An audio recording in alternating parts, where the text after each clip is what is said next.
ফিলিস্তিনের গাজায় নির্বিচারে হামলা চালাচ্ছে দখলদার ইসরায়েলি বাহিনী।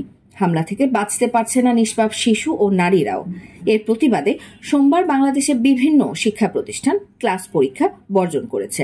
গণহত্যার প্রতিবাদে বৈশ্বিক ধর্মঘট কর্মসূচির সঙ্গে সংহতি জানিয়েছে বাংলাদেশের বিভিন্ন রাজনৈতিক দল, শিক্ষা প্রতিষ্ঠান ও সামাজিক সংগঠন। সোমবার সকাল থেকে দেশব্যাপী বিভিন্ন স্থানে, বিশেষ করে ঢাকার গুরুত্বপূর্ণ পয়েন্টগুলোতে প্রতিবাদ কর্মসূচি পালন করছে তারা। চাই ইসরায়েল ধ্বংস করা হোক, ইসরায়েলের বিরুদ্ধে কোনো শান্তি চুক্তির মাধ্যমে কোনো কাজ হবে না, ইসরায়েলের বিরুদ্ধে ওপেন যুদ্ধ ঘোষণা করার দাবি জানাচ্ছি। যেহেতু স্বৈরাচারের পতন ঘটাতে পারছি আমরা অবশ্যই পারবো। আন্দোলনে আসা উচিত, আমরা পুরো বিশ্বকে যাতে জানাতে পারি আমরা ইসরায়েলকে বয়কট করতেছি।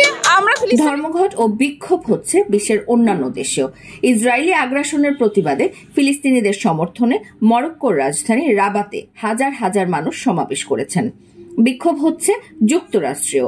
দেশটির 50 অঙ্গরাজ্যের সবকটিতে প্রতিবাদে সোচ্চার হয়েছেন হাজার হাজার মানুষ।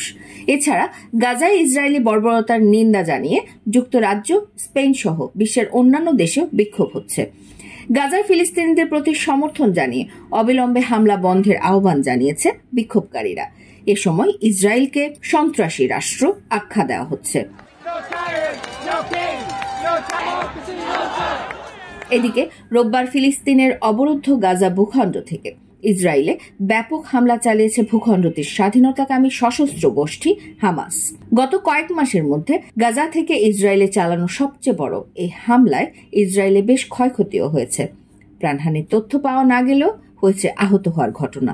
হামলার পর রাস্তায় ভাঙা গাড়ির জানালা এবং ধ্বংসাবশেষ ছড়িয়ে ছিটিয়ে থাকতে দেখা গেছে।